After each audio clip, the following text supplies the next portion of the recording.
faire aujourd'hui, c'est que je vais, à partir de la terre, réaliser une figure qui ne soit pas trop compliquée parce que d'abord on n'a pas beaucoup de temps. Donc je vais travailler à partir d'une pose assise. Donc je vais préparer ma terre à l'avance pour l'aérer. Je vais faire des boudins, je vais l'aérer un petit peu, je vais la mettre de côté. Et puis je vais travailler sans croquis. Parce que j'ai l'habitude de travailler avec des croquis, je dessine à partir du modèle vivant, de façon à connaître suffisamment le corps pour travailler en toute liberté à partir de la création et de ne plus avoir besoin d'informations à ce moment-là. Voilà. Donc je vais commencer par cette terre. Et je vais peut-être, alors il m'arrive quand même d'avoir besoin de quelques annotations, quelques croquis qui peuvent être utiles tout au cours du montage. Mais je vais travailler avec une terre libre, sans armature, de façon à ce que je puisse à tout moment changer la composition, changer la position d'un bras, changer la position d'une jambe, changer la position de la tête. Et je vais partir dans une direction, mais à tout moment, je peux changer. C'est-à-dire qu'il va s'agir là d'un vis-à-vis entre l'œuvre et moi. Parfois, je me laisse embarquer par la sculpture, parce que j'ai l'impression que c'est ma main qui précède l'esprit. Il y a des choses qui se font toutes seules. Et par moments, au contraire, je reprends la main pour revoir la composition et faire absolument ce que j'ai envie de faire à partir de ce stade très précis. Enfin voilà, ça c'est mon travail libre qui va commencer maintenant. Voilà. Donc, je vais couper ma terre, je vais en faire des petits boudins, de façon à ce que la terre soit aérée. Voilà. Travailler un petit peu pour mieux la travailler. Parce que là, elle est très molle, donc j'ai besoin qu'elle soit un petit peu plus ferme. Voilà, ça va permettre de commencer. Je vais réserver ça.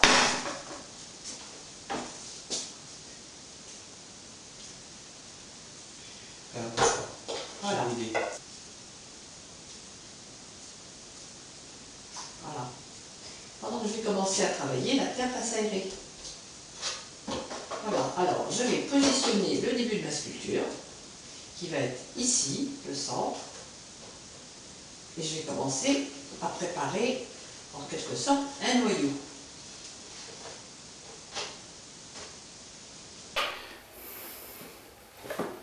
Voilà, alors à partir du moment où là je pars sur une figure assise, je vais partir à partir de la partie, enfin je vais commencer par la partie qui est sur la sellette, c'est-à-dire le bassin. Voilà, là on a le bassin, on a un début de colonne vertébrale.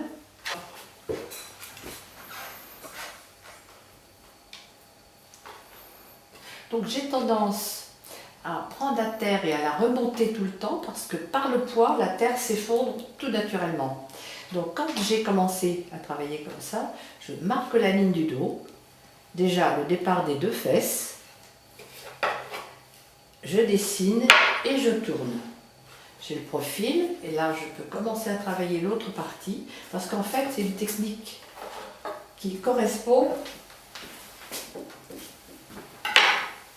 au profil. Voilà, je travaille d'abord les profils, toujours au profil. Je dessine de face et je pose mes boulettes de terre de profil.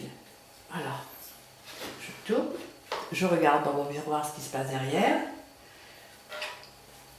Donc là j'amorce la cage thoracique qui va durcir pendant que je travaille.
Voilà.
vais chercher la matière et je vais essayer de laisser une épaisseur de terre la plus régulière possible, tout autour. Pourquoi envie de...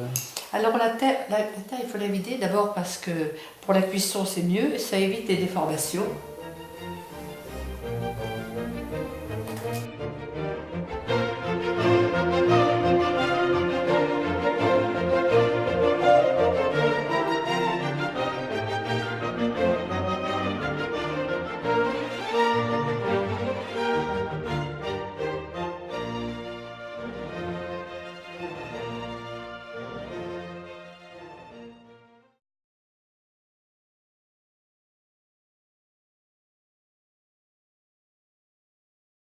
Comme vous voyez, j'ai préparé tous les objets que je souhaite intégrer dans ma nature morte.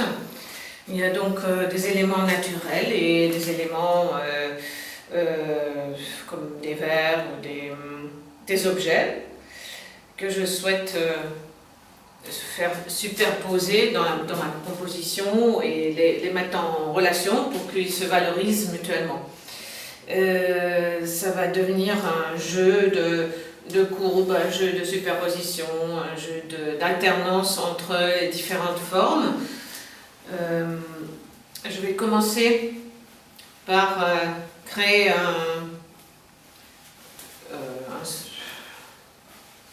avec ce tissu une sorte de fond sur lequel je pose mes objets. Par exemple, je vais poser ça là. J'ai volontairement choisi l'endroit devant la glace puisque ça va me donner un reflet et ça va me donner d'obtenir une harmonie ou un rythme intéressant au niveau de l'espacement. Voilà, par exemple, ici, j'ai aussi deux verres que je vais poser là. Ça va créer une différence de hauteur, ça va donner un jeu avec ces formes qui se superposent. Après, Vas-y. je vais maintenant intégrer cette coupelle dans l'ensemble en utilisant la draperie de la nappe. Je me demande, je pense que je vais enlever ceci parce que ça risque de voler la vedette à cette coupelle. Après, il faut faire un choix aussi entre les différents objets pour bien les mettre en valeur. C'est aussi une question de format de tableau, puisque là j'ai choisi un format carré. Je vais donc utiliser une coupure à peu près comme ça. Je vais alors enlever ceci parce que sinon ça va faire truc. Je commence toujours par le dessin au fusain. C'est la première esquisse qui permet aussi de corriger, de faire des essais. Il faut le mieux intégrer ce que je vois ici par rapport à la surface donnée. Il faut toujours intégrer dans un tableau la limite. C'est pas comme les sculpteurs qui ont tout l'espace de la terre disponible. Nous, les peintres, nous sommes limités au format de la toile. Je vais déjà commencer par cette ligne parce qu'elle s'impose. Il y a des choses qui s'imposent. Voilà. Déjà un peu créer une base. Là, ça va nous donner déjà une plateforme. Alors, je regarde un petit peu les différents dessins, les différentes formes qui sont déjà données. Et je vois que là, on pourrait intégrer la coupole. C'est déjà un peu... je la vois. Donc là, de toute façon, ça sera stylisé parce que je ne cherche pas à reproduire la nature.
donc là j'ai préparé les pigments dont j'ai besoin, disons que j'ai choisi pour faire ce tableau.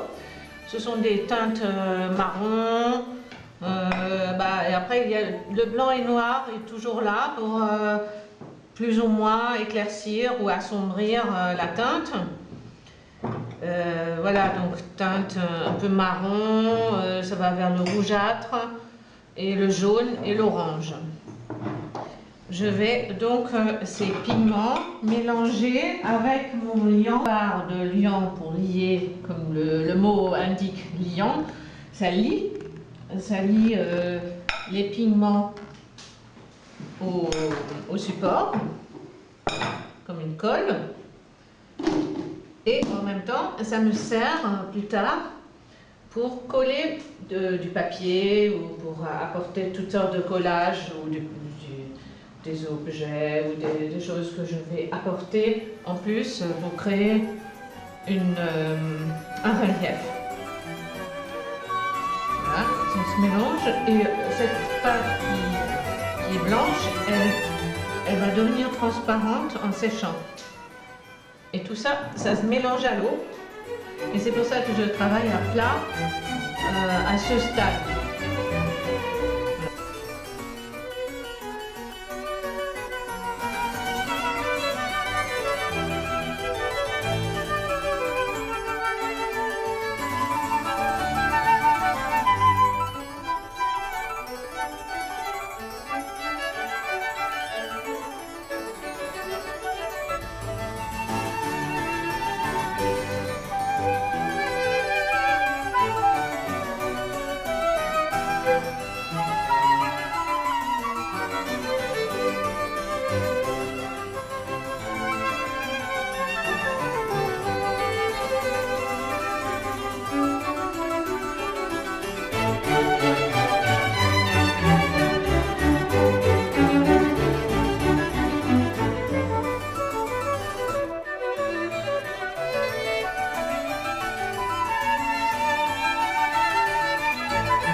Je prends la même couleur que le tableau afin que ça s'intègre parfaitement dans la composition.